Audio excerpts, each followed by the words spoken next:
أجمعين ثم الصلاة والسلام على أشرف الأنبياء والمرسلين حبيب قلوب العالمين أبي القاسم محمد اللهم صل على محمد وآل محمد وعلى آله الطيبين الطاهرين المعصومين المظلومين لا سيما بقية الله في الأرضين روحي وأرواح العالمين لتراب مختمه الفداء أما بعد فقد قال الله تبارك وتعالى في كتابه المجيد وفرقانه الحميد بسم الله الرحمن الرحيم قل إن كنتم تحبون الله فاتبعوني يحببكم الله ويغفر لكم ذنوبكم والله غفور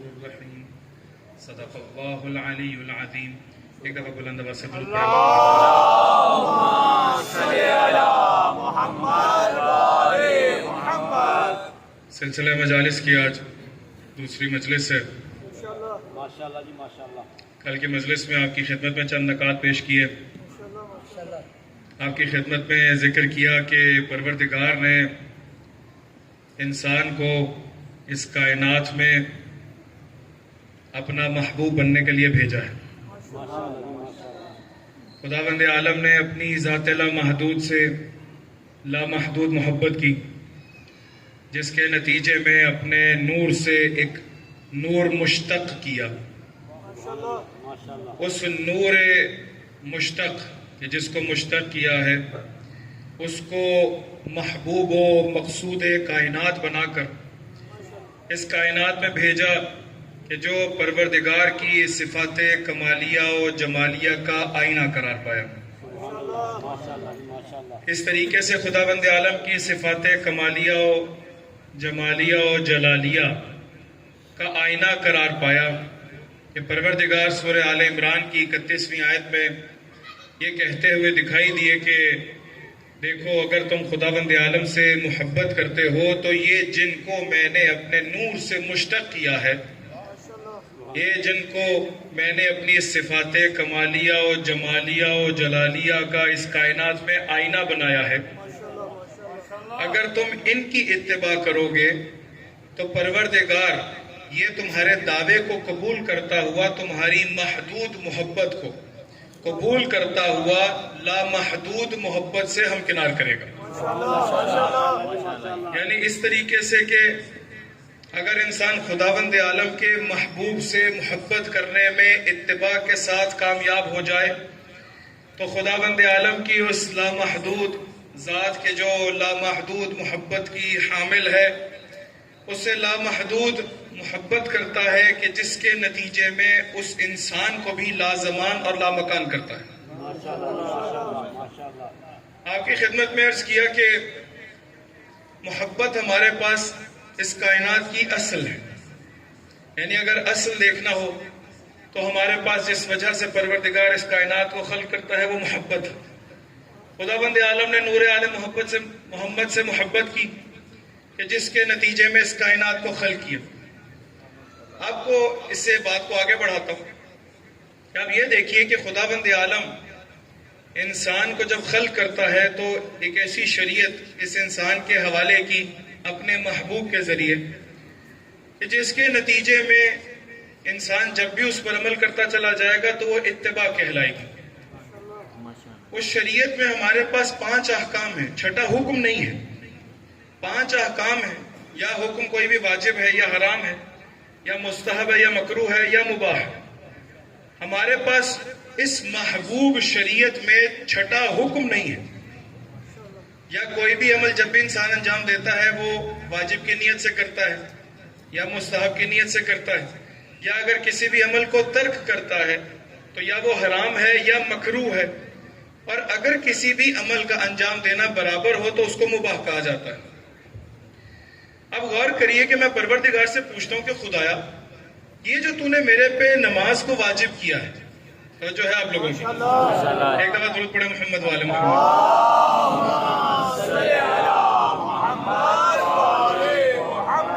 خدا یہ جو تو نے میرے پہ نماز کو واجب کیا ہے، تجھے میرے سجدوں کی ضرورت ہے؟ یقیناً پروردگار کا جواب ہوگا کہ نہیں، مجھے تمہارے سجدوں کی ضرورت نہیں۔ خدایا یہ جو پورے سال میں تو نے کہا کہ 1 مہینہ تم بھوک سے رہو، امساک کرو، کچھ نہ کھاؤ پیو، تمہارے حلق تک غبار نہیں جانا چاہیے، اپنے سر کو پانی کے اندر نہ ڈال دو اس طریقے سے کہ مبتلے صوم بن جائے، روزہ بن جائے۔ خدایا یہ جو میں نے روزہ رکھا ہے اس کی وجہ سے تیرا اناج بچانا چاہ رہا ہے، پروردگارہ تو چاہ رہا ہے کہ اناج بچ جائے۔ خداوند عالم یہ جو روزہ رکھا، یہ جو میں حج کر رہا ہوں، یہ جو میں طواف کیا کعبہ کا، پروردگارہ اس طواف کے نتیجے میں کیا آیا؟ کوئی فائدہ ہونے والا ہے؟ کوئی ایسا بھلا کہ جس کے نتیجے میں آپ نے میرے سے تقاضا کیا کہ جاؤ حج کر کے آؤ، جاؤ روزہ رکھو، روز 5 وقت نماز پڑھو؟ میں خداوند عالم سے سوال کرتا ہوں کہ پروردگارہ تو نے میرے پہ نماز کو واجب کیوں کیا؟ خداوند عالم تو نے میرے پہ جھوٹ بولنے کو حرام قرار کیوں دیا؟ خداوند عالم تو کیوں چاہتا ہے میں غیبت نہ کروں؟ خداوند عالم تو کیوں چاہتا ہے میں نہ محرم کی طرف نگاہ نہ کروں؟ خداوند عالم تو کیوں چاہتا ہے میں موسیقی نہ سنوں؟ خداوند عالم تو کیوں چاہتا ہے میں بھوکا رہوں؟ خداوند عالم تو کیوں چاہتا ہے؟ الغرض یہ کہ اگر ایک انسان کسی چیز کو انجام دے واجب سمجھ کے تو عبادت، اگر ترک کرے حرام سمجھ کے تو عبادت۔ پروردگارہ تو کیوں چاہتا ہے میں تیری عبادت کروں؟ خداوند عالم تیرا میرے سے تقاضا کیوں ہے؟ یہ جو میں نے نماز پڑھی، 2 رکعت نماز فجر کی پڑھی، ظہر کی پڑھی، عصر کی پڑھی، 3 رکعت نماز مغرب کی پڑھی، عشاء کی پڑھی، اس سے کیا فائدہ ہوا؟ خداوند عالم نے ان تمام عبادات کو توجہ سے سنیے گا، چاہوں گا کہ اس محبت کے مفہوم کو عبادت میں آپ کے لیے بیان کروں۔ خداوند عالم نے جتنے بھی انسان کے لیے یہ احکام رکھے، توجہ سے سنیے گا، تھوڑی سی دقیق بحث ہے لیکن انشاءاللہ امام حسین علیہ السلام کے واسطے سے چاہوں گا کہ آپ لوگوں تک اس کو منتقل کر سکوں۔ ایک دفعہ درود پڑھے محمد والے محمد۔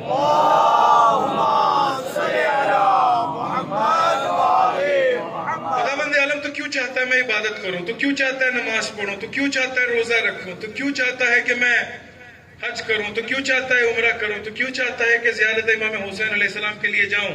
اے پروردگارہ تو کیوں چاہتا ہے میں غیبت کو چھوڑ دوں، کیوں چاہتا ہے جھوٹ کو چھوڑ دوں، کیوں چاہتا ہے کہ میں نہ محرم کی طرف نگاہ نہ کروں، کیوں چاہتا ہے کہ میں حرام کو ترک کر دوں؟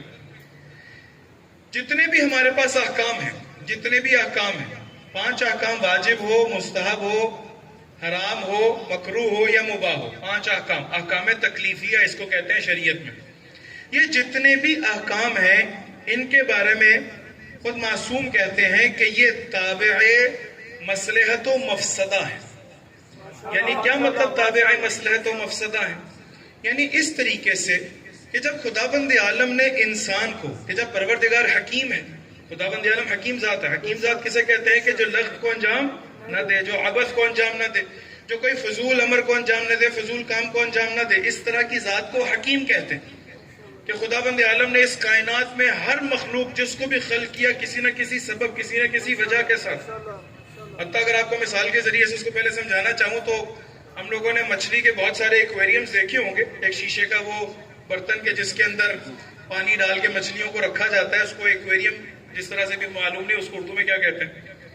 میں ایک ایکویریم دیکھ رہا تھا تو اس میں ایک کالی سی مچھلی تھی کہ جو اس ایکویریم کی دیوار کے ساتھ، شیشے کی دیوار کے ساتھ چپکی ہے۔ میں نے پوچھا کہ اچھا اس کالی مچھلی کا کیا کام ہے، یہ کالی مچھلی کیا کرتی ہے؟ جاندار ہے۔ تو جس کی گھر وہ ایکویریم تھا، جس کے گھر وہ مچھلی کا برتن تھا کہ جس کے اندر اس نے بہت ساری مچھلیاں رکھی تھی، اس نے کہا کہ مولانا یہ کالی مچھلی اس پانی کو آلودہ نہیں ہونے دیتی، یعنی بجائے یہ کہ اس کے اندر ایک فلٹر پلانٹ لگا لیا جائے، اس کالی مچھلی کو اگر اس کے اندر رکھ دیا جائے تو جتنا بھی فضلہ ہے کہ جو باقی مچھلیوں کا ہے، پروردگار نے اس کو خلق اس لیے کیا ہے تاکہ یہ اس کی خوراک بنے اور پانی صاف رہے۔ اگر یہ نہ ہو تو وہ جو بڑے بڑے سمندر ہیں، بڑے بڑے اوشنز ہیں، وہ سارے کے سارے آلودہ ہو جائیں۔ خداوند عالم نے اگر اس طرح کی کوئی مخلوق رکھی ہے، اس کی خوراک یعنی اس طرح سے کہ بڑے بڑے سمندروں کے اندر ایک پروردگار نے ایک جاندار فلٹریشن پلانٹ لگایا ہوا، یعنی کوئی ایسی جاندار، کوئی ایسی مخلوق، کوئی ایسا اس کائنات کے اندر خداوند عالم کا خلق کردہ موجود نہیں ہے کہ جس کو پروردگار نے بغیر کسی حکمت کے خلق کر دیا ہو۔ خداوند عالم جب تو نے مجھے خلق کیا ہے، جب پروردگارہ تو نے مجھے اس دنیا کے اندر بھیجا اور کہا کہ دیکھو یہ اعمال انجام دو، معصوم کہتے ہیں کہ یہ اعمال تابع مصلحت و مفسدہ ہیں، یعنی ہر وہ عمل، توجہ سے جملہ سنیے گا، ہر وہ عمل کہ جو انسان کے نفس کو وہ مصلحت کہ جہاں پر نفس نے ترقی کر کے محبوب پروردگار بننا ہے، اس عمل کو جب اس میں یہ مصلحت موجود ہے، پروردگار نے اس مصلحت کے موجود ہونے کی وجہ سے جب اس فعل سے محبت شدید کی ہے تو کہا کہ میں اپنے بندوں پر اس کو واجب کرتا ہوں۔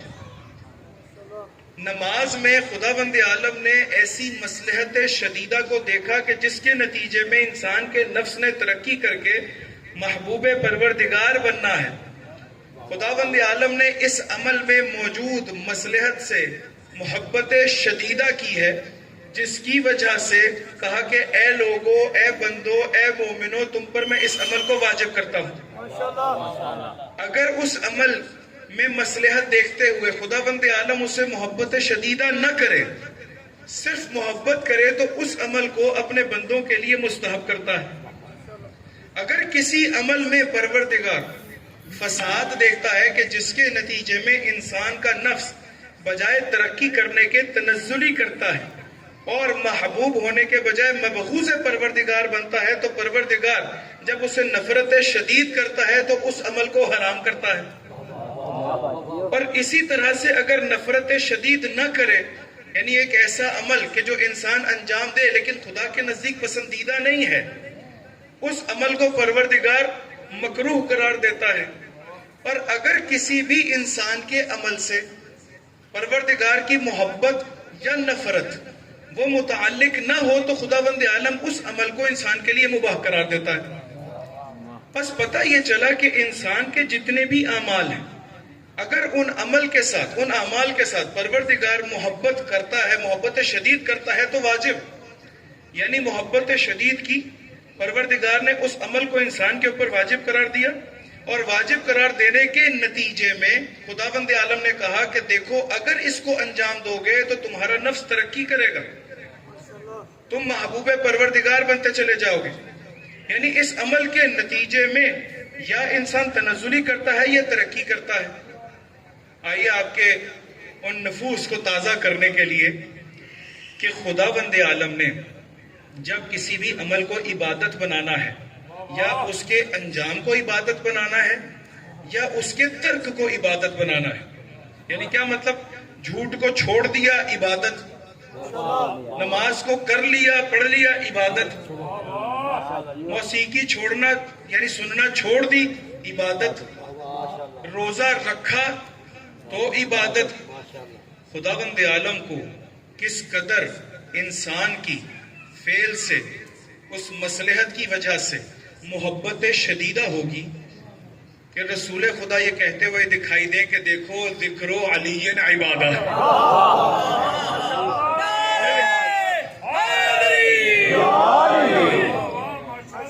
یعنی ذکر علی میں پروردگار نے کتنی مصلحت شدیدہ دیکھی ہے۔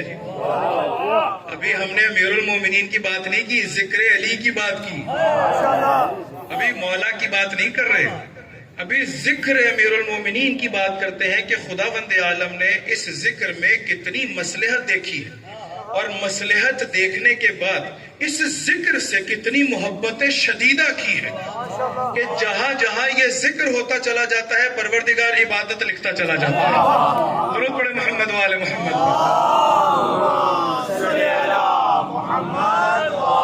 بس انسان کی اصل محبت، یعنی خداوند عالم اگر محبت، دیکھیے اس ذکر سے محبت کی پروردگار کے حبیب متعدد مقامات پہ یہ دکھائی دیتے، کہتے ہوئے دکھائی دے کہ زینوا مجالسکم بذکر علی ابن ابی طالب، دیکھو اپنی محافل کو اگر تم نے زینت عطا کرنی ہے تو امیر المومنین کے ذکر سے کرو۔ ذکر علی عبادہ، النظر الی وجہ علی عبادہ۔ کہا مولا ابھی تو اگر آپ جب موجود نہ ہو تو آپ کو کس طرح سے دیکھا جائے؟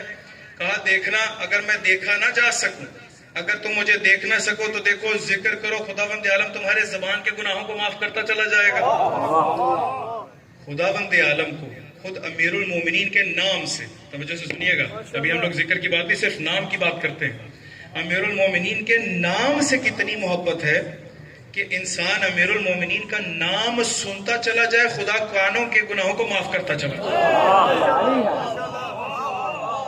خداوند عالم کو جگہ جگہ امیر المومنین کا نام لکھا ہوا کتنا پسند ہے، کتنی محبت ہے کہ ہاتھ سے علی کا نام لکھتے چلے جاؤ، پروردگار ہاتھوں کے گناہوں کو معاف کرتا چلا جاؤ۔ ہر چیز متعلق ہو رہی ہے امیر المومنین کے ذکر سے، خداوند عالم کی محبت سے۔ جہاں پر پروردگار کی محبت متعلق ہو گئی، اس کا مطلب یہ ٹھہرا کہ انسان کے اس عمل میں کوئی مصلحت موجود ہے۔ امیر المومنین کا ذکر لکھنا، سننا، بولنا، دیکھنا، اس میں کتنی مصلحت شدیدہ موجود ہے کہ جس کے نتیجے میں انسان ذکر کرتا ہے، نفس ترقی کرتا ہے، اور خداوند عالم اس کو اپنا محبوب بناتا چلا جاتا ہے۔ خداوند عالم نے محبوب بنایا، کتنے لوگوں کو محبوب بنایا، کتنے لوگوں سے خداوند عالم نے محبت کی۔ آپ غور کریے کہ حضرت سلمان فارسی کہاں اصفہان سے چلے، پھر روایت میں کہا ہے کہ 250 سال زندگی گزاری حضرت سلمان نے، 250 سال ڈھونڈتے رہے، پتہ چلا کہ ابھی والد جو ہیں، بابا ان کے زرتشت ہیں، آگ پرست ہیں۔ جب آگ پرست ہیں، ایک مقدس کتاب کو دیکھ لیا، کہا کہ ایک نبی نے آنا ہے، اس کے ولی نے آنا ہے، ایک علی نے آنا ہے، اور یثرب میں آنا ہے۔ کہاں اصفہان سے ہجرت کرتے ہوئے کہاں یثرب پہنچے۔ یثرب پہنچنے کے بعد دل میں محبت ہے صرف پڑھ کے، ابھی دیکھا نہیں ہے، صرف پڑھ کے کہ خدا کے محبوب ہیں، خداوند عالم کے صفات کے آئینے ہیں اس کائنات میں۔ جب پڑھ کے اتنی محبت ہو گئی تو پروردگار نے حضرت سلیمان کو مدینہ کی کسی گلی میں رسول سے نہیں ملایا۔ پروردگار ملا سکتا تھا نا، بعض کو بعض طریقوں سے ملایا گیا، کسی کو چھت کے ذریعے سے ملایا گیا، کسی کو دیوار کے ذریعے سے ملایا گیا، لیکن حضرت سلیمان کی باری، اللہ تعالیٰ نے جب حضرت سلیمان کے دل میں اپنے حبیب اور اپنے حبیب کے ولی کی، ہاں یہ کہہ سکتے ہیں وہ جو دیوار پہ رسول خدا سے ملاقات ہو، ادھر ولی کی محبت نہیں ہے، اس وجہ سے وہاں پر یہ مسئلہ ہو سکتا۔ لیکن آپ غور کریے کہ حضرت سلیمان کو خداوند عالم نے جب دل میں محبت دیکھی کہ دل میں نبی کی بھی محبت ہے، ولی کی بھی محبت ہے، تو کسی مدینہ کی گلی میں نہیں ملاتے، بلکہ رسول خدا کو، امیر المومنین کو بھیجتے ہیں کہ جاؤ میرا محبوب ہے اسے لے آؤ۔ اس طریقے سے خداوند عالم نے محبت کہا کہ جاؤ اے علی۔ اب وہاں پر حضرت سلمان بھی دیکھ رہے، پہلے کھجوریں لے کر آئے، کھجوریں لا کر کہا کہ اے رسول یہ صدقے کی کھجوریں ہیں، کہا صدقہ ہم پہ حرام، کہا علامت پوری۔ جیسے جیسے علامت پوری ہوتی چلی گئی، اب وہاں پر جب رسول خدا بھی لینے گئے ہیں سلیمان کو، تو کہا بتاؤ کہ کیا چاہیے ہے۔ کہا میری جو یہودی خاتون ہے جس کے ہاں میں کام کرتا ہوں وہ یہ شرطیں رکھ رہی ہے، اور ان شرطوں میں شاید کئی سال گزر جائیں، لیکن عجیب محبت کی خدا نے سلمان سے، عجیب محبت کی کہ یہاں پر گٹلیاں دبائی جاتی ہیں، وہاں تناور درخت بنتے چلے جاتے ہیں۔ درود پڑھے محمد والے محمد۔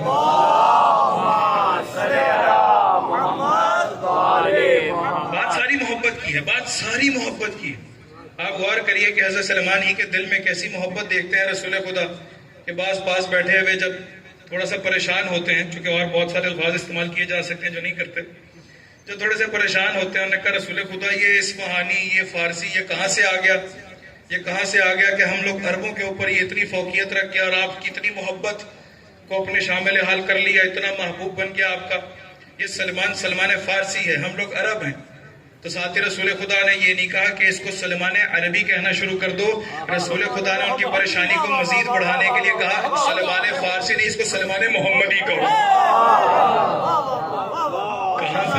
کہاں پر محبت گئی؟ کہا ہے رسول خدا سلمان محمدی کہنا شروع کر دیں، یعنی آپ کے ساتھ اس کی نسبت۔ اے رسول خدا ہم عرب، اے رسول خدا ہم آپ کے ساتھ ہجرت کر کے کہاں مکہ سے مدینہ ہے، ہمیں محمدی کا لقب نہیں ملا، ہم گھر میں شامل نہ ہو سکے۔ ہم تو نہ آ سکے. کہا کہ دل میں جب محبت دیکھی ہے تو میں بتاتا ہوں کہ اس کو سلمان محمدی بھی نہ کہو, یہ منا حلال بیت ہے. بڑے محمد والے محمد پہ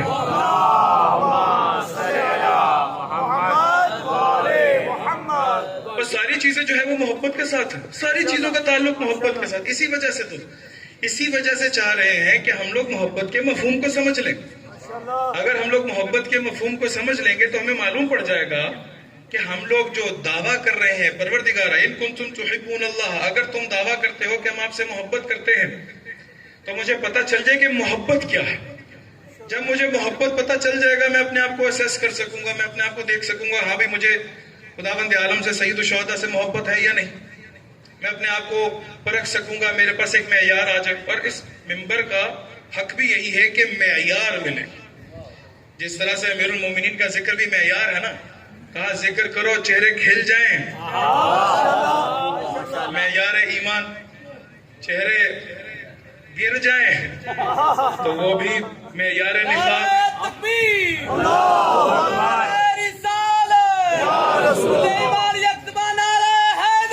ماں کو تہذیب کی دنیا کا جہاں کہتے ہیں, ماں کو تہذیب کی دنیا کا جہاں کہتے ہیں, ماں کو فرش پہ خالق کی زبان کہتے ہیں. اور وہ تو ڈائن ہے جو علی کی دشمنی بانٹتی ہے, جو علی کہنا سکھائے اسے ماں کہتے ہیں.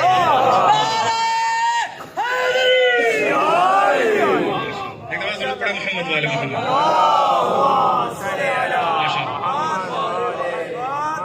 بس ہم لوگ محبت کو سمجھنا چاہتے ہیں. کل آپ کی خدمت میں نے کہا کہ محبت کی ہم لوگ لغوی تعریف کرتے ہیں.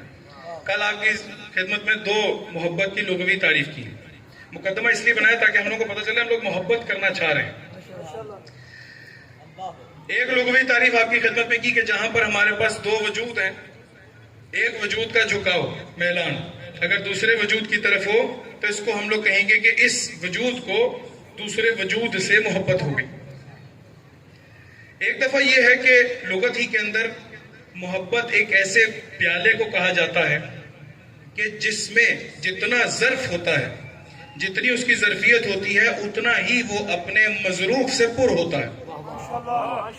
میرے نفس کا ظرف اگر پر نہیں ہے اور یہ جملہ کہتا ہے کہ میں علی کو بھی مانتا ہوں, تو اس کا مطلب یہ ٹھہرا کہ میرے اس نفس کے ظرف میں کمزوری نہیں, نقص ہے. اب یہ نہ کہیں کہ کمزوری ہے بلکہ نقص ہے. امیر المومنین سے محبت کا مطلب یہ ہے کہ وہ ظرف اس طرح سے پر ہے کہ اس میں کسی اور کی محبت کی گنجائش ہی نہیں ہے. اگر گنجائش ہی نہ ہو تو سمجھ لیں کہ اس ظرف کو اس مظروف سے محبت ہو گئی. کل آپ کی خدمت میں عرض کیا کہ ہم لوگ یہ کہیں کہ بھی ظرف ہے, اگر خدا کی محبت ہے اس میں تو یہ ساری طول میں ہے. یعنی علی سے محبت وہی خدا سے محبت ہے. اگر میں کہوں خدایا تیرے سے محبت کرتا ہوں تو پروردگار یقیناً میری محبت کو تب تک قبول ہی نہیں کرے گا جب تک کہ میں یہ نہ کہہ دوں کہ حسین میں آپ سے محبت کرتا ہوں. بس ضروری یہ ہے کہ وہ ظرف اپنے مظروف سے پر ہو. اس پر ہونے کو محبت کہتے ہیں لغت میں. آئیے آج قرآنی تعریف آپ کی خدمت میں پیش کرتا ہوں. درود پڑھیں محمد والے محمد.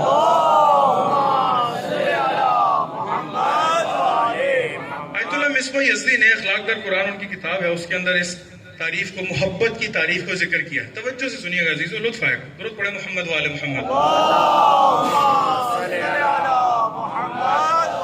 آیت اللہ مصباح یزدی کہتے ہیں کہ محبت یعنی کیا؟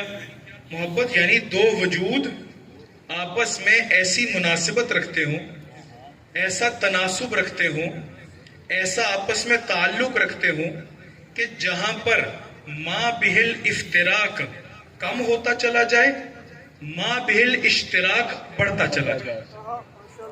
اس عمل کو یا اس مقام کو محبت کا مقام کہتے ہیں. یعنی کیا مطلب؟ اس کا مطلب یہ ٹھہرا کہ جتنا بھی 2 موجودات کے درمیان فرق ہے, اگر فرق کم ہوتا چلا جائے اور اشتراکات بڑھتے چلے جائیں, یہ اگر اشتراک جتنا بڑھتا چلا جائے گا کہیں گے اس وجود کو اس سے اتنی ہی محبت. مثال کے ذریعے سے سمجھاؤں. اب غور کریے، ہم لوگ سارے جتنے بھی ہیں خداوند عالم نے صاحب اولاد کیا، جن کو نہیں دے رکھی پروردگار ان کو اس فرش ازا کے صدقے میں صاحب اولاد کرے. آپ جو دیکھیے کہ جب بچہ بولنا شروع کرتا ہے، جب بچہ 1.5 سال کا ہوا، اس نے بولنا شروع کیا، ابھی اس کے والد آ کے اس کے پاس کھڑے ہو گئے. والد آ کے کھڑے ہو گئے، اس بچے سے بات کرنا شروع کی. جب بچے سے بات کرنا شروع کی تو بچے سے اس طریقے سے بات نہیں کرے گا کہ جس طرح سے اپنے والدین سے بات کرتا ہے. بچے سے بچوں کے طریقے میں بات کرے گا. ممکن ہے کہ اپنی زبان کو اسی طرح سے توتلا کر لے، دال کو ڈال بولنا شروع کر دے، با کو میم بولنا شروع کر دے، کوئی اور اس طرح سے حرف بولنا شروع کر دے کہ جس کے نتیجے میں اس کا بچہ خوش ہو جائے. جب وہ بچے ہی کی زبان میں اسی طرح کی آوازیں نکال کر اس سے بات کرے گا، بچہ خوش ہوگا. یہ جو دونوں کا تعلق بنا ہے کہ جس میں اس کے باپ اور بچے کے درمیان فرق کم ہو گیا، بھئی وہ اسی طرح سے بات کر رہا ہے، فرق کم ہو گیا اور اشتراک بڑھ گیا کہ وہ بھی بڑا ہو کے ویسی ہی حرکتیں کر رہا ہے. اگر یہ اشتراک بڑھ جائے اور فرق کم ہو جائے تو کہتے ہیں کہ اس باپ کو اپنے بچے سے محبت ہو گئی. اب جس طرح سے وہ اپنے بچے سے بات کرتا ہے اسی طرح سے اگر والدین سے بات کرے گا تو کہیں گے توہین کر رہا ہے والدین کی. بس والدین سے محبت کی علامت یہ ہے کہ ان سے احترام سے بات کیا جائے. اس طرح سے کہ پروردگار قرآن میں کہے لا تقل لہما اف، دیکھو ان کو اف تک نہ کہو. لا تنہرہما، دیکھو اونچی آواز میں ان سے بات نہ کرو، ان کو جھڑکو مت. یہ پروردگار ساری باتیں والدین کے بارے میں کہ بس والدین سے جب بات کرنا ہے تو والدین کے اس طرح سے مرتبے کے اوپر آ کر کے ان کی اہانت نہ ہو اور وہ جو ماں بہل افتراق ہے وہ کم ہوتا چلا جائے. جتنا ماں بہل افتراق کم ہوگا، ماں بہل اشتراک بڑھتا چلا جائے گا، ایک جیسا ہوتا چلا جائے گا. اس کا مطلب یہ ہے کہ ان دونوں کو آپس میں محبت ہے.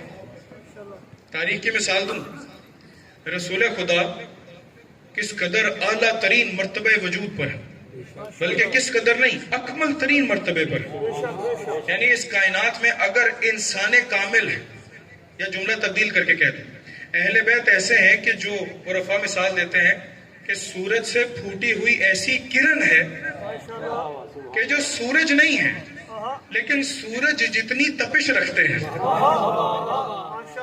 رسول خدا اکمل ترین وجود، نور آل محمد اکمل ترین وجود، لیکن جب رسول خدا اپنے دونوں نواسوں سے محبت کا اظہار کرتے ہیں تو کاندھے پر بٹھاتے ہیں اور بٹھانے کے بعد مدینہ کی گلی میں سیر کرتے ہیں.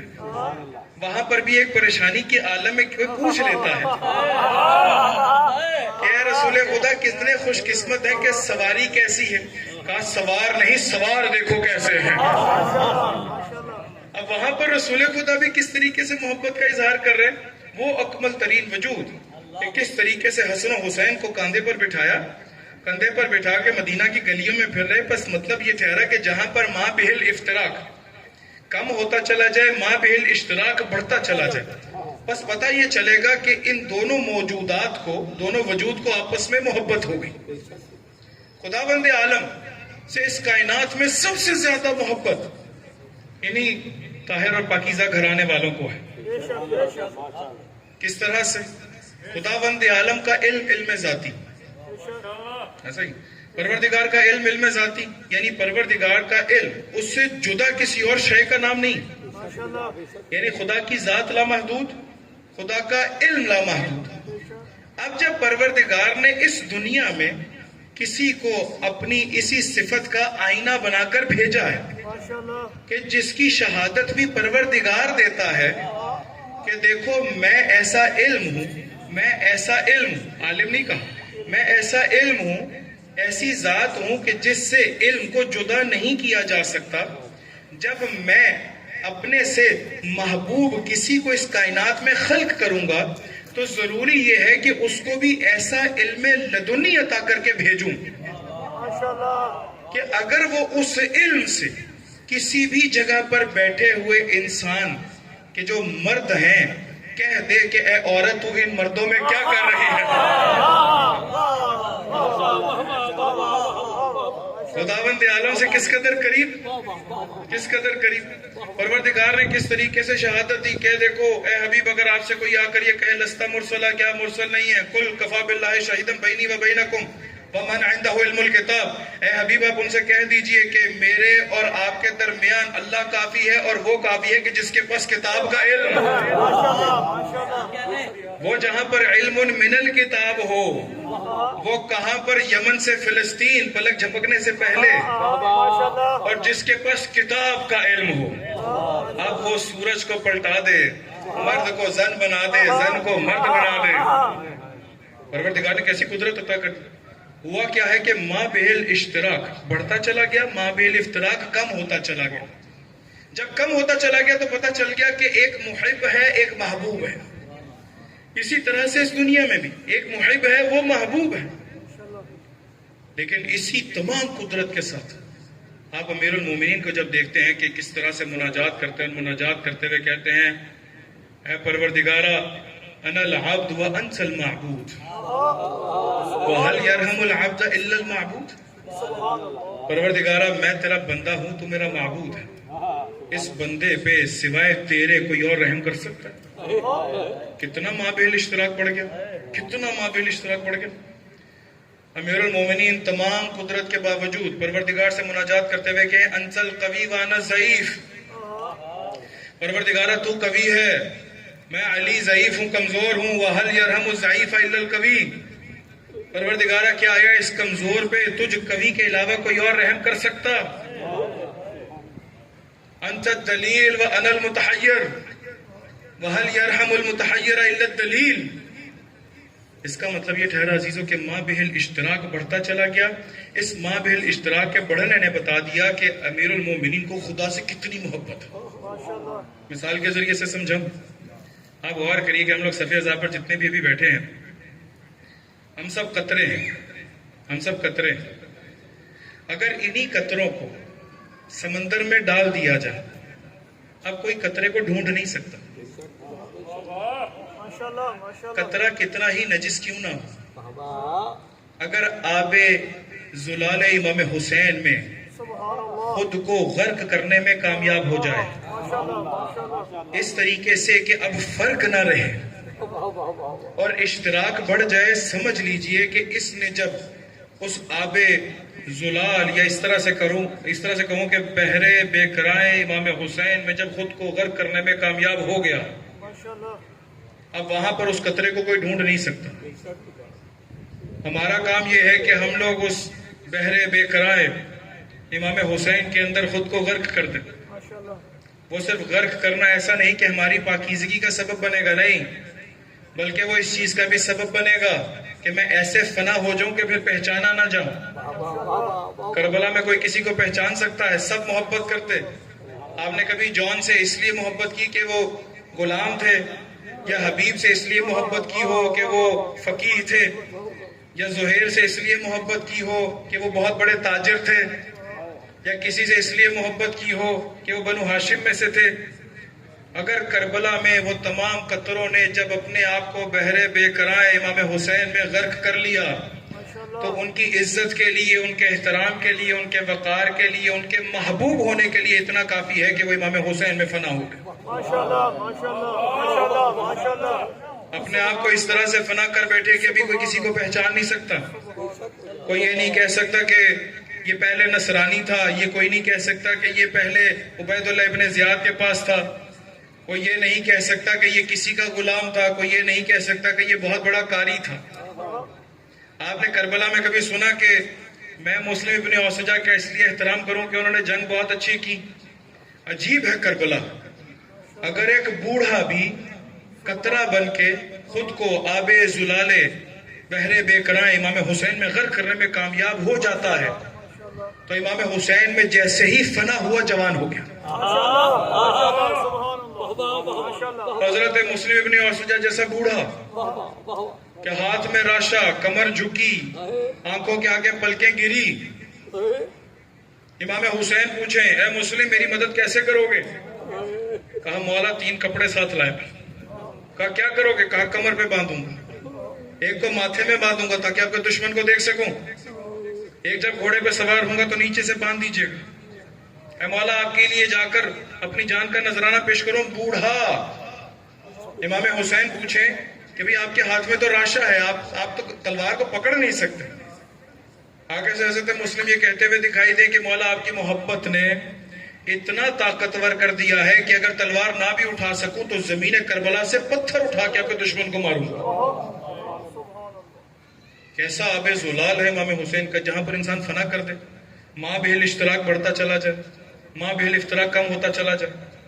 ہمیں تاریخ میں ہمیشہ ایسے ملا ہے، ہمیشہ، کہ جہاں پر بھی انسان فنا کرنے میں اپنے آپ کو کامیاب ہو گیا. آپ غور کریے، حضرت ابو ایوب انصاری، وہ صحابی جو کہتے ہیں کہ بھی ہم لوگ صحابیوں کا ذکر نہیں کرتے، سنیے صحابی ہوتا کیسا ہے. چونکہ صحابی کی تعریف میں تھوڑا سا فرق ہے نا. صحابی کی تعریف یہ کی جاتی ہے کہ جس نے رسول خدا کو دیکھ کر ایمان لایا ہو. ہم یہ تعریف کو تھوڑا سا آگے بڑھا دیتے ہیں کہ صحابی اس کو کہا جاتا ہے کہ جو رسول خدا کو دیکھ کر ان پر ایمان لایا ہو اور اسی ایمان پر مرا بھی ہو.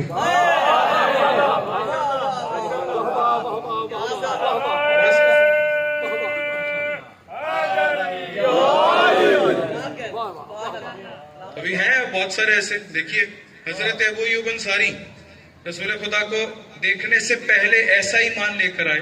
توجہ سے سنیے کہ محبت دیکھیے، ایسی محبت کی حضرت ابو ایوب انصاری نے کہ جب رسول خدا ہجرت کر کے تشریف لے گئے مکہ سے مدینہ، قباء کے مقام پر جو گئے ہیں، مسجد قباء بھی وہاں پر بنائی جا چکی، قباء کے مقام پر انتظار کیا تاکہ پیچھے سے سارے افراد پہنچ جائیں.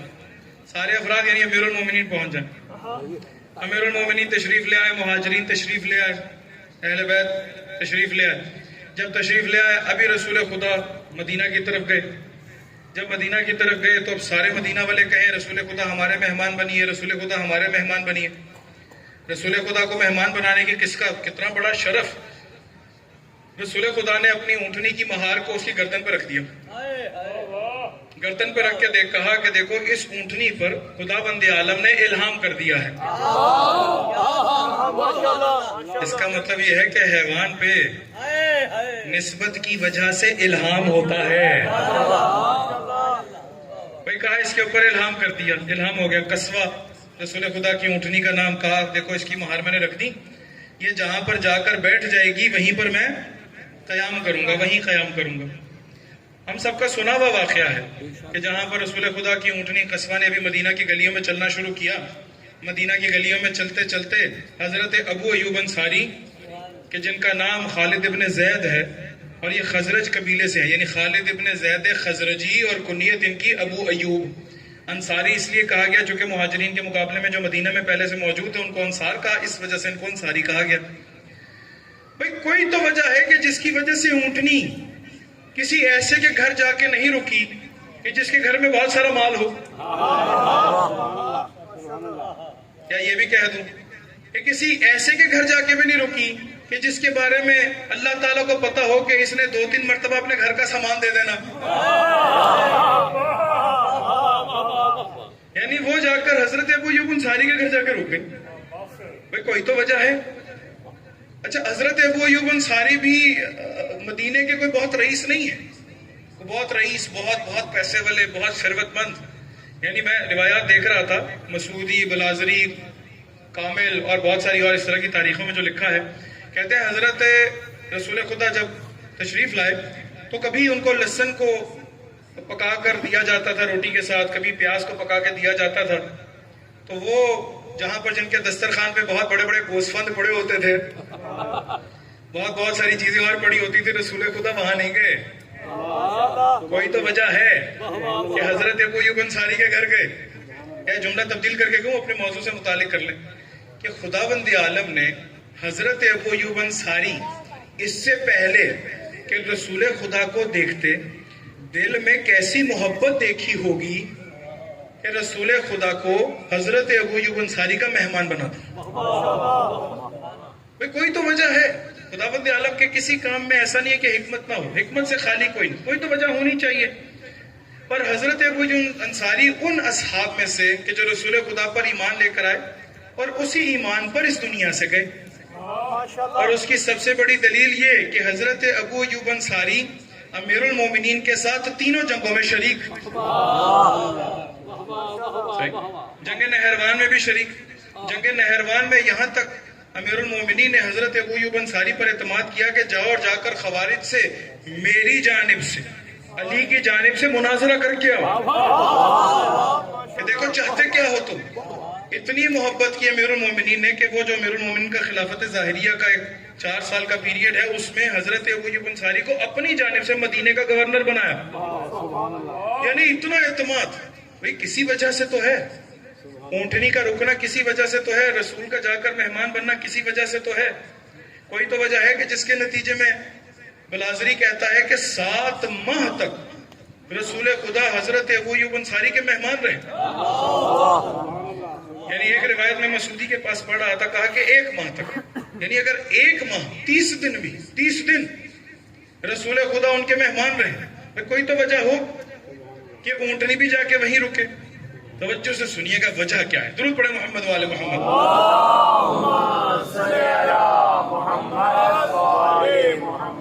اوس و خزرج دونوں قبیلے جو ہیں وہ یمن سے آئے.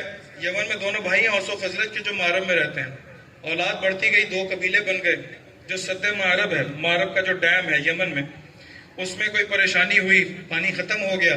یہ لوگ سارے یثرب آ گئے. یثرب میں آ کر دونوں قبیلے آباد ہو گئے. یہ دونوں قبیلے جب آباد ہو گئے تو یہاں پر یہودی بھی آ کر آباد ہو گئے. یہودی 3 قبیلے آ کر آباد ہو گئے.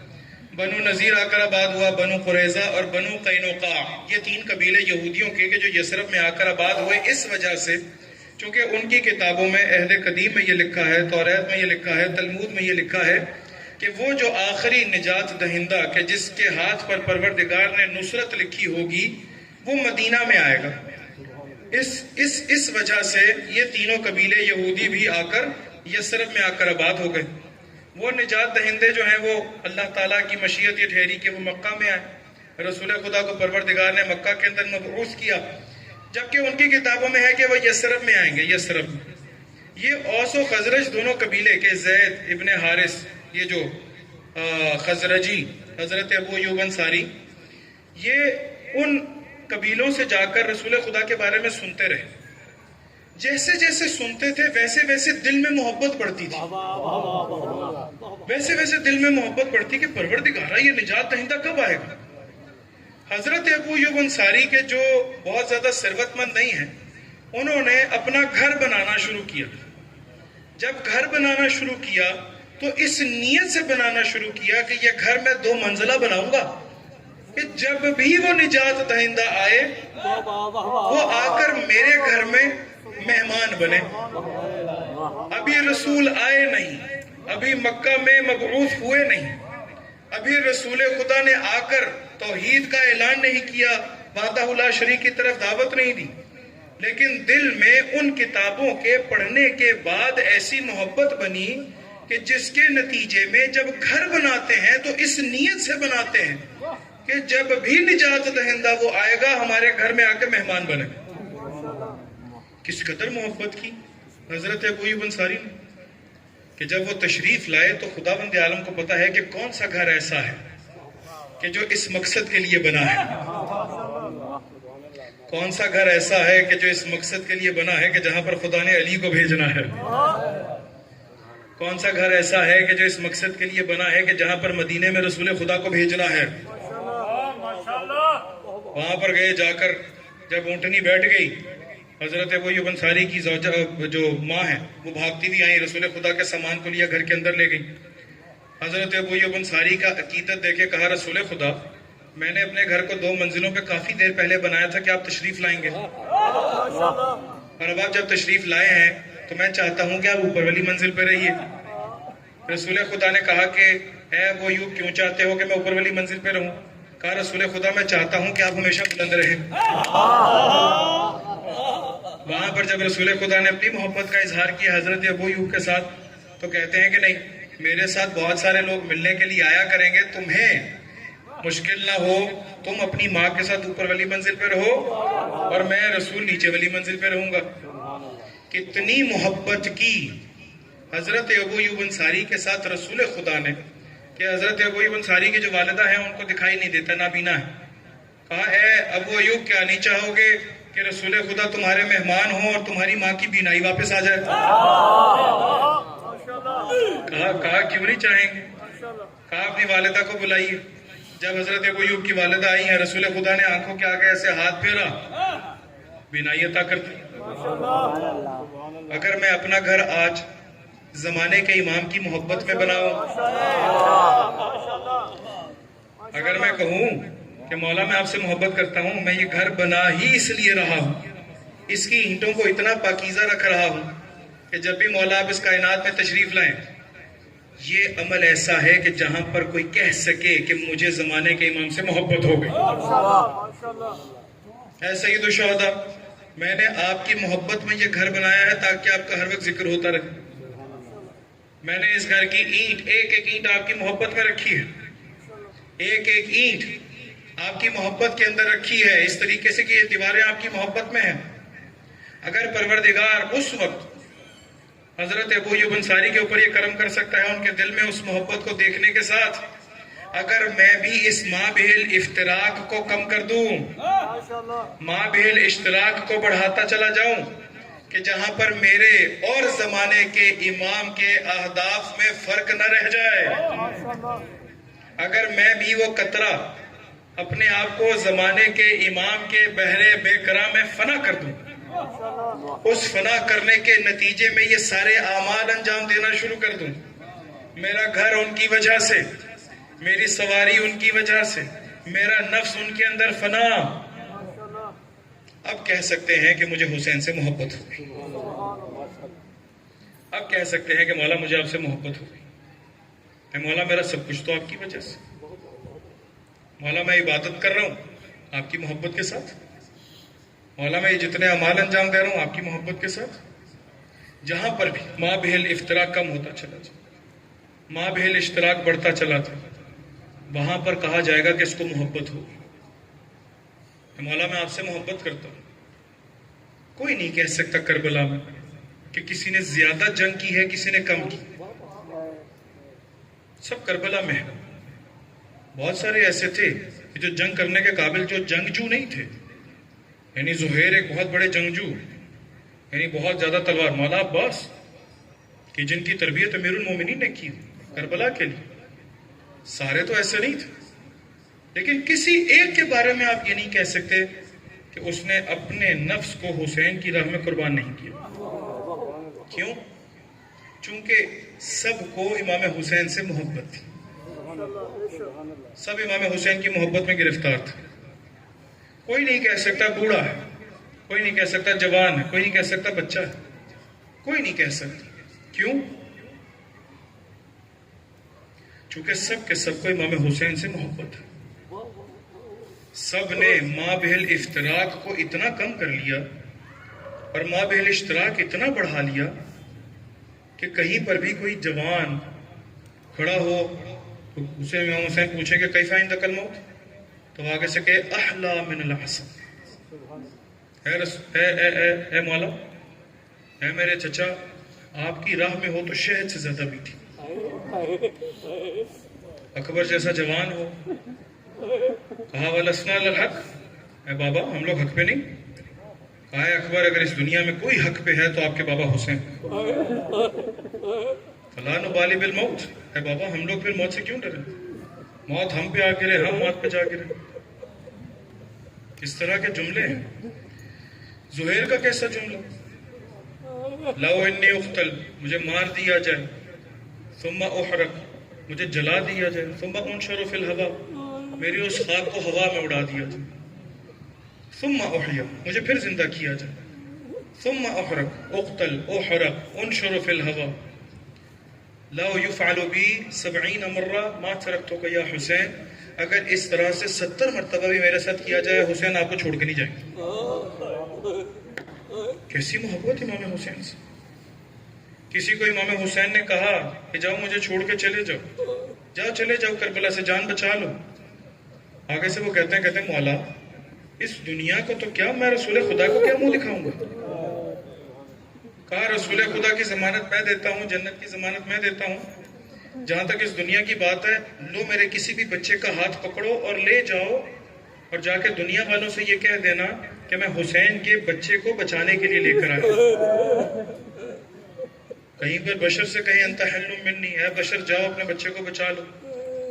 بشر آگے سے کہیں اکلتنی الصباع حیا ان ترکتک یا حسین، اے حسین مجھے اس بیابان کے درندے زندہ کھا جائیں اگر میں آپ کو چھوڑ کے جاؤں. کوئی ایسا نہیں ہے جو نہ کہے امام حسین. کوئی ایسا نہیں ہے جو امام حسین سے محبت سے سرشار نہ ہو. کوئی ایسا نہیں ہے کہ جو امام حسین کے ہدف کو نہیں سمجھتا. کوئی ایسا نہیں ہے کہ جو خود محبوب حسین نہ ہو. اس طرح سے امام حسین ان کے بارے میں کہیں انی لم ارا، میں نے نہیں دیکھا اصحابا اوفا من اصحابی، اس سے زیادہ با وفا اصحاب میں نے نہیں دیکھے. اگر امام حسین کہہ رہے ہیں نہیں دیکھے تو نہیں ہیں، نہیں ہیں. اتنے با وفا اصحاب، کیسی محبت امام حسین سے. آئیے عزیز توسل کریں امام حسین سے. کل بی بی کے مصائب آپ کی خدمت میں ذکر کیے، آج مولا کے بیٹے باب الحوائج کے مصائب ذکر کرتا ہوں کہ جن کے بارے میں آیت اللہ بہجت کہتے ہیں کہ جب تمہارے پاس علی اصغر کا واسطہ ہے تو پریشانی کیا ہے. اجرکم اللہ، خدا کے ناسون گلوال حضرت زہرا میں جگہ عطا کرے. کتنی محبت ہے حسین کو اپنی اولاد سے، کتنی محبت ہوگی ان ماؤں کو اپنے بچوں سے کہ رات کو بیٹھے ہر ماں اپنے بچے کے بال سنوارتے ہوئے ان سے کہے کہ دیکھو کہیں کل ایسا نہ ہو کہ آپ کے ماموں کے بدن پہ کوئی زخم آ جائے، کہیں ایسا نہ ہو کہ آپ کے چچا کے بدن پہ کوئی زخم آ جائے، کہیں ایسا نہ ہو کہ امام حسین کے اصحاب آپ سے سبقت لے جائے. ایک ماں کے حوالے کے پاس بیٹھی ہے اور کہتی ہے کہ اے علی اصغر، اے کاش آپ بھی جوان ہوتے. اے کاش آپ بھی جوان ہوتے، میں بھی آپ کو امام حسین پہ اپنے مولا میں قربان کرتی. اے علی اصغر، اے کاش آپ بھی اکبر کی طرح جوان ہوتے، میں آپ کو اپنے مولا پہ قربان کر دیتی. عزیزو، ایک وقت ایسا آیا کہ جب امام حسین ایک بلند مقام پر گئے ہیں اور وہاں پر جا کے ایک آواز بلند کی ہے، حل من ناصر ینصرنا، کوئی ہے جو مجھ حسین کی مدد کو ہے؟ حل من مغیث یغیثنا، کوئی ہے کہ جو میرے استغاثے کو قبول کرے؟ حل من ذاب یذب عن حرم رسول اللہ، کوئی ہے کہ جو رسول زادیوں کے پردے کی حفاظت کرے؟ روایت کہتی ہے کہ جیسے امام نے استغاثہ بلند کیا نا تو خیمے سے گریے کی آواز بلند ہوئی. امام حسین نے گریے جب آواز بلند دیکھی تو خیمے کی طرف مڑ کے کہا کہ اے بیویوں بھی گریہ نہ کرو کہ حسین زندہ ہے. خیمے سے کسی بیوی نے آواز دی کہ اے حسین، آپ کی آواز میں اتنا درد تھا کہ جب آپ نے استغاثہ بلند کیا ہے تو علی اصغر نے خود کو کے حوالے سے گرا دیا. امام حسین خیمے کے پاس تشریف لائے، کہا لاؤ میرے لال کو میرے حوالے کر. باپ ہے حسین، شش ماہا ہے، 3 دن سے پیاسے، 3 دن سے پیاسا بچہ ہے. کس طرح کا چہرہ ہو گیا ہوگا مولا علی اصغر کا. امام حسین نے اپنی ہاتھوں میں لیا اور ہاتھوں میں لینے کے بعد جیسے ہی خیمے سے باہر آئے نا تو خیمے سے باہر آئے تو دھوپ پڑی ہے مولا کی آنکھوں پہ. جب دھوپ پڑی ہے تو روایت کہتی ہے اپنی آنکھوں کو بند کر لیا.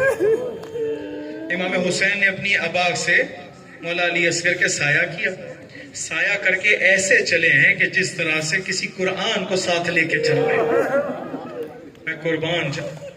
امام حسین اپنے بیٹے کے لیے ان سے پانی مانگنے جا رہے ہیں کہ جنہوں نے اکبر کے سینے میں پرچھی ماری، جنہوں نے عباس کے بازو قلم کر دیا، جنہوں نے قاسم کا لاشا پامال کی. امام حسین چلے عزیز. جب چلے ہیں تو ایک دفعہ مولا علی اصغر کو اپنے ہاتھ پہ بلند کیا. ہاتھ پہ بلند کر کے یقیناً کہا ہوگا اے علی اصغر ابھی آپ کے وال کی باری ہے. امام حسین کہتے ہیں اشقیاء سے کہ تمہاری جنگ میرے ساتھ ہے نا. اما ترون الی الطفل یتلذذ، تم دیکھ نہیں رہے میرا بچہ کیسے تلذی کر رہا ہے. تلذی کا معنی لغت میں یہ ہے کہ جب مچھلی کو پانی سے نکالا جاتا ہے نا تو وہ تڑپنے لگتی ہے. جب اس میں اتنی طاقت نہ رہے نا تو کروٹیں لیتی ہے. جب اتنی طاقت بھی نہ رہے تو کبھی منہ کھولتی ہے، کبھی منہ بند کرتی ہے. کہا میرے لال کو نہیں دیکھ رہے، پیاس کی اتنی شدت ہے، کبھی منہ کھولتا ہے کبھی منہ بند کرتا ہے. اشقیاء نے ایک دفعہ اپنے چہرے کو چھپا چھپا کر رونا شروع کیا. وہاں سے پسرے ساتھ نے آواز دی اینا اینا حرملہ.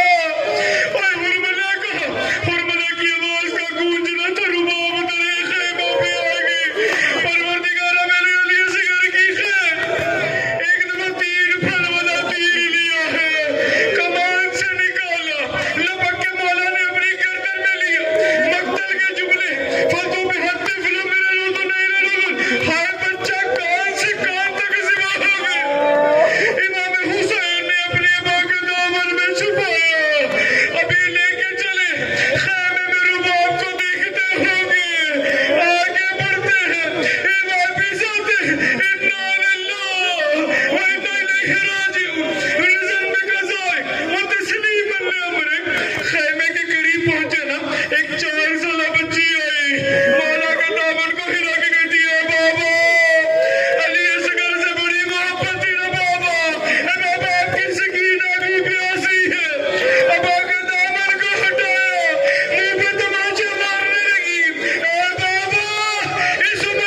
بلند رباب نے سر اٹھایا رجب کی طرف منہ کر کے اے والیہ مدینہ کی طرف آ محمد اے عباس اے حسین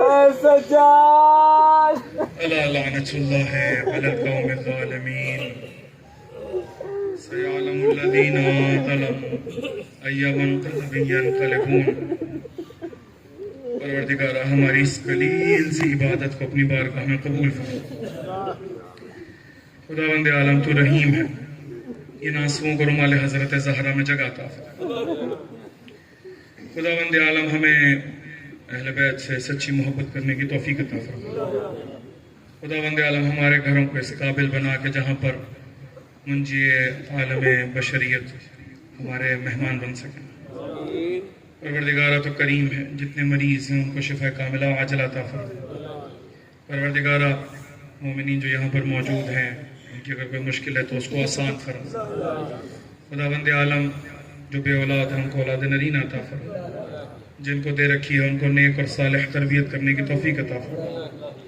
خداوند عالم تو رحیم ہے تو کریم ہے انجمن کے جس نے اس فرشزہ کا انتظام کیا جو سارے ان امور کو دیکھ رہے ہیں اور جن کی طرف سے آج کی مجلس ہے پروردگار ان سب کے گھروں میں اپنی رحمتوں برکتوں کا نزول فرما ان سب کی توفیقات خیر میں اضافہ فرما آپ کے مرحومین ان سب کے مرحومین کے درجات عالی سے متعالی فرما پروردگارہ تو کریم ہے تیری ذات پاک ہے میرے مالک میرے خالق جتنے بھی اسیر ہیں ان کو رہائی عطا فرما پاکستان ہمارا وطن ہے خداوند عالم اس کو استحکام و ترقی عطا فرما اس کو شر حاسدین و ظالمین سے محفوظ فرما اس کی سرزمین کو ظہور امام زمانہ کے لیے زرخیز فرما خداوند عالم ہماری نسلوں میں عزاداری سید الشہداء کو باقی فرما خداوند عالم تو کریم ہے تیری ذات پاک ہے میرے مالک میرے خالق جتنا ذکر کیا گیا جتنا ذکر سنا گیا اس کو اپنی بارگاہ میں عبادت شمار فرما ولی امر مسلمین رہبر معظم انقلاب کو صحت ولی طول عمر عطا فرما